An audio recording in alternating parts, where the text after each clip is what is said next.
So this is going to be the third part of my Who Manchester United Should Sign series. In the first episode, I looked at who Manchester United should sell, as well as the goalkeeper, the centre-back and the right-back that they should sign. In the second episode, I analysed the defensive midfielder that should be brought in, and both of those videos will be linked in the description below. But in this video, I will be analysing the more advanced central midfielder that Manchester United should sign. But before I go any further, if you need a place where you can keep up to date with the latest transfer news, find all the match stats you need from games across the globe, and watch highlights and stream live football matches, then you need to download the OneFootball app. I use the OneFootball app because it's completely free, and not only do they have stats and transfer news, but they also have videos to watch and articles to read, which is where I get a lot of my ideas for new videos. And as I said before, you can stream live football matches and watch highlights all on the app. Downloading the OneFootball app will help support the channel as well, so I'll leave it linked in the description below. So before we look at any specific players, what do United actually need from a new central midfielder? Well, the player in this position will play in front of the Regista in Ten Hag's midfield three alongside Bruno Fernandes.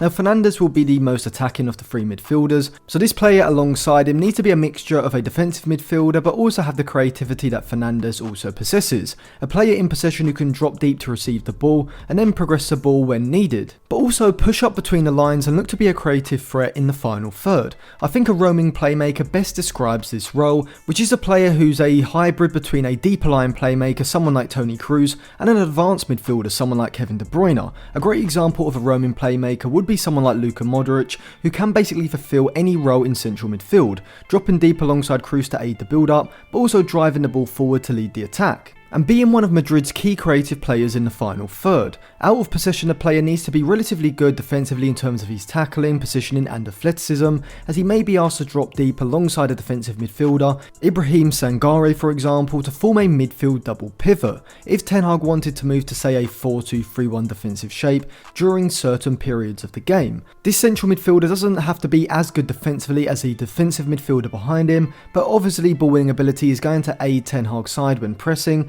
which is a prominent part of Ten Hag's defensive setup. Now, Paul Pogba's ideal role is probably as a roaming playmaker, but it does look very likely that he will leave Manchester United at the end of his contract this summer, and even still, I think potentially from a defensive and pressing point of view, United could find a better fit for the system, despite Pogba being a world-class central midfielder. In terms of United's current options, they don't really have a player who I'd say is 100% suited to this role. I think Van der Beek could be used there, but I'd rather him play as the most advanced of the three because I think he's much better higher up the pitch between the lines than playing that roaming playmaker role, as he's quick into play in congested areas and movement into goal scoring positions into the box are his best attributes, and I wouldn't say he excels at playing long or incisive passes from those deeper positions in front of the opposition's defensive shape. And the same goes for Bruno Fernandes, although I do think both players could do a job in that role if needed. Hannibal Mejbri is a player who I do think could grow into this role. He has the ball carrying ability, the tenacity and the creativity to become a roaming playmaker, but right now I don't think he's United's sole answer in this role, but could be a very good understudy next season.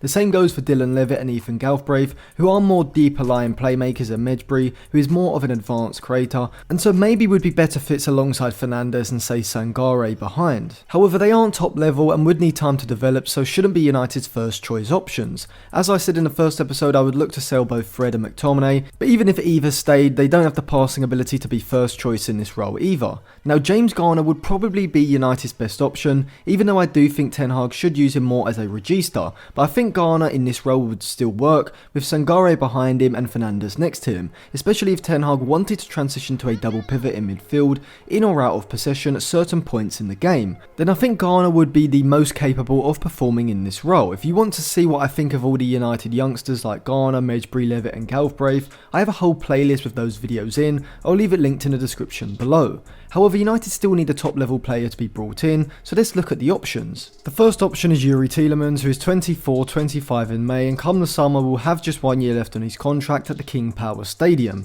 For Leicester, Tielemans has developed from a promising young talent into a top level central midfielder since joining in 2019 from Monaco for a fee in the region of £32 million. He's capable of playing deep in midfield in front of the opposition's midfield line as a deeper line playmaker, or he can push up between the lines to provide a creative threat in the final third, making him perfect for the role of a roaming playmaker. When he drops deep in the build-up, he has the press resistance to play out under pressure and drive the ball forward, or play quick passes with his teammates to play around the pressure. He's a very good long passer as well, capable of dropping deep, receiving the ball and then switching the play. But what I like most about Tielemans is that he's capable of having a creative impact wherever he is on the pitch. On the counter, he can stride forward, and when he receives the ball, he's capable of finding quick through balls to release on running attackers in behind the back line, which works perfectly for players like Jamie Vardy, Jose Perez and Harvey Barnes, and would be exactly what players like Rashford, Ronaldo and Alanga would enjoy. But also in the final third, he's a creative force from multiple different positions. When he's on the right side, he's capable of putting in fantastic curling crosses similar to Kevin De Bruyne's signature cross, and this crossing ability is something that United have lacked this season and would certainly improve the quality of aerial chances that Cristiano Ronaldo would receive. When we look at Tielemans' FBref report, we can see what he would offer in the final third, as he sits in the 87th percentile for expected assists, showing his ability to create chances. He also sits in the high 70s for both non-penalty XG and non-penalty goals, and this comes from his shooting ability outside and around the box, where he's able to use his phenomenal technique to rifle the ball into the net from range, and this is also a massive bonus to having a central midfielder, as sometimes it takes a moment of magic like a long range goal to win you a game. He also ranks in the high 80s for progressive passes, which of course will be very much welcomed in Manchester United's midfield, whilst also ranking in the 68th percentile for progressive carries, showing how the Belgian would aid United's ball progression from the defensive and middle thirds into the final third. Whilst he isn't as good out of possession, that's because he's more of a creator than a ball winner, but he's still able to put in a tackle and contribute to the press when trying to win the ball back high up the pitch, so would still suit Ten Hag's defensive system. He'd likely cost around £35 million, which I think is going to be a bargain for whatever side gets him, but I'll come on to whether he'd be my number one option for United after I've analysed the other players. The next option for United in midfield is RB Leipzig's Konrad Laimer. The Austrian is currently 24-25 in May, and is what I would describe as a pressing box-to-box midfielder, being all action in the centre of the park. In possession, we've seen him play a number of different roles for RB Leipzig since his £6.3 million move from RB Salzburg back in 2017. Under Nagelsmann, we often saw Laimer dropping deep in the build-up, sitting in a midfield double pivot where he could utilise his ability to receive the ball and then drive past the oncoming pressing players, all within one movement. I would say that he's much better at progressing the ball via his dribbles and carries forward, rather than through his passing, which is where him and Tielemans do differ slightly, with the Belgian being much more of a playmaker who has the better passing range, whilst Laimer is more explosive. Think of Tielemans as a Paul Scholes type of player, with Laimer more like Steven Gerrard. But Laimer's comparison to Steven Gerrard can also be seen as he plays the role of a box-to-box midfielder,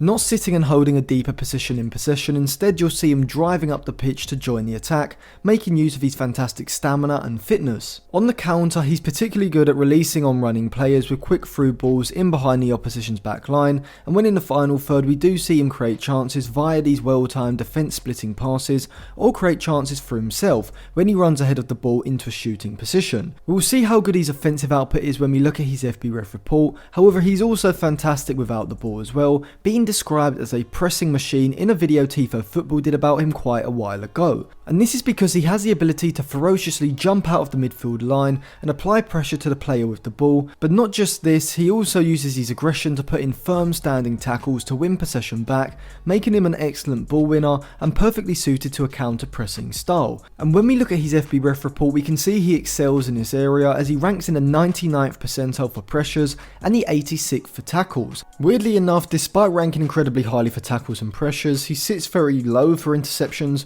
only in the 13th percentile, suggesting Laimer is much better when putting his footing to win the ball back than he is when reading the game and looking to intercept a pass, showing there are parts of his game where he does need to improve. But when we look at his possession metrics, he impresses once again, sitting in the 86th percentile for progressive carries and the 62nd for progressive passes, alluding to what I said earlier in regards to him being a better progressor of the ball with it at his feet rather than with his forward passing, even though he isn't exactly ranking low in this area. But also, as you can see, he ranks in the 89th percentile percentile for expected assists, the 97th for non-penalty XG and the 92nd for non-penalty goals, showing that Laimer is a valuable threat in front of goal as well. This would make him well suited to playing alongside Bruno Fernandes in front of a regista, as he has the ball progressing ability from deep in the build-up, whilst also being able to push further forward in the attack and add creativity there as well, whilst also being an offensive weapon on his own in the press and being able to break up opposition attacks in the centre of the park as well. There are a few issues with Laimer, but I'll come on to them in more detail when I compare all the players I mentioned, but one huge positive is that, like Tielemans, he has 1 year left on his contract,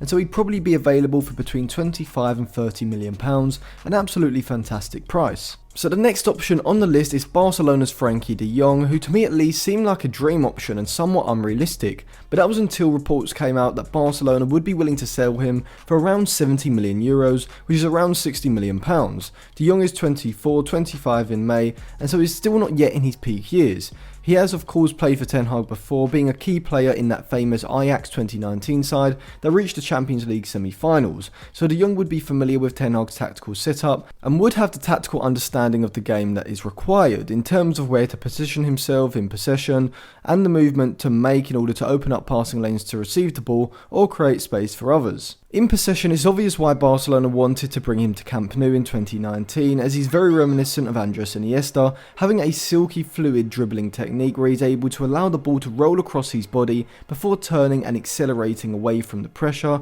which allows him to carry the ball through the centre of the pitch, in a way similar to how Iniesta would. This ball carrying ability can be seen as he's completed 1.9 dribbles per 90 this season, the fourth most of any La Liga central midfielder. He also has a dribble success rate of 86%, which is absolutely phenomenal, as someone like Luka Modric has a dribble success rate of 65%, showing that De Jong is rarely dispossessed when he attempts to take on a player in midfield. This dribbling ability combined with his close ball control and awareness makes him extremely press resistant, and so he'd be able to drop deep alongside the regista in Ten Hag's 4-3-3, creating more of a double pivot, receive the ball and then progress the ball efficiently with quick passes or by swivelling out of pressure. But he's not just a great progressor of the ball, he also has the ability to find killer passes, whether this is by playing through balls to find runners in behind the back line or playing lofted passes onto on-running players, and in the final third we also see him making late runs into the box, managing more than 3 in a league season at Barcelona. However, in every other facet in possession he's perfectly suited to Ten Hag's style, having the dribbling, passing and press resistance that United lack, and so really would be a complete midfielder with the ball. He's also a good pressing central midfielder as well, having played in an aggressive pressing system both with Ten Hag at Ajax and now Xavi at Barcelona. He isn't as industrious a ball winner as someone like Konrad Laimer, and so would work best paired alongside more of a ball winner behind him, with Sangare and Tielemans being the examples. He's already one of the best central midfielders in world football, and in the next few seasons I think he'll firmly establish himself in that world class bracket, so it would be a fantastic for United. But at £60 million and £300,000 per week, would he be value for money? From a player who'd cost around £60 million, we now move on to a player who'd probably cost around half of that, and it's Napoli's 26-year-old Spanish midfielder Fabian Ruiz, who signed from Real Betis in 2018 for around £25 million. Now, a lot like the other on this list, his contract only runs until 2023, so he'll have 1 year left on the damn thing come the summer, and so it'll probably cost around £30 million. Out of all the options on this list, Ruiz is probably most similar in stature to Konrad Laimer, with both being tall, slender builds. However, in terms of playing style, I'd compare Ruiz to Youri Tielemans. Like the Belgian, Ruiz is primarily a playmaker more than a ball winner. He has a great passing range, able to pick up the ball from deep positions and switch to play with his wand of a left foot, but he's also very press resistant as well, able to use his lanky build to swivel out of pressure, and so he would be suited to dropping deep in Ten Hag's build-up phase to aid the progression of the ball. And we can see just how good he is at doing this when we look at his FBref report, as he ranks in the 88th percentile for progressive passes and the 87th for progressive carries, showing how good he is at moving the ball up the pitch, which is exactly what Ten Hag would want from a player in that roaming playmaker role. He also ranks in the 77th percentile for expected assists, showing that he also also has the ability to create chances when in the final third,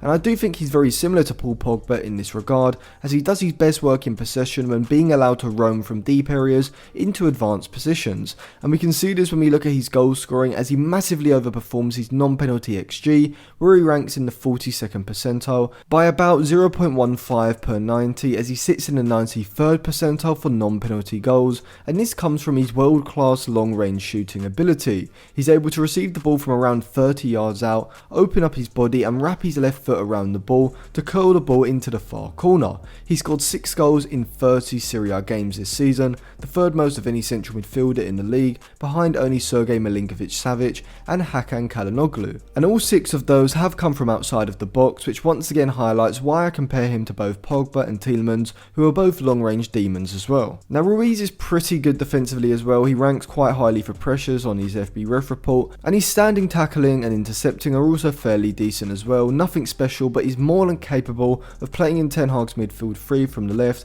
or in a double pivot if needed. Now as I've said for the others, I'll come on to my exact opinion on Ruiz at United after I've analysed everyone, and you'll be happy to know there is just one player left to analyse. And that last player is Jude Bellingham. The Dortmund man is still just 18-19 in June, but has already played more senior games since making his debut for Birmingham when he was 16 back in 2019 than Harry Winks did by the age of 24, which I find absolutely hilarious. Bellingham has played over 100 senior games in just 3 seasons, and he isn't even 19, which is probably why he already looks like an accomplished top-level central midfielder, and that's no exaggeration. Bellingham isn't just phenomenal for a young player, he's phenomenal full stop. He's pretty much a complete central midfielder and would be perfect for that role as a roaming playmaker in Ten Hag's side. Off the ball he's tenacious and aggressive, capable of breaking up the play, racing across the pitch and putting in firm standing and sliding tackles, and overall being an immense combative presence in midfield. In possession, Bellingham is more similar to Konrad Laimer than he is to De Jong, Tielemans or Ruiz,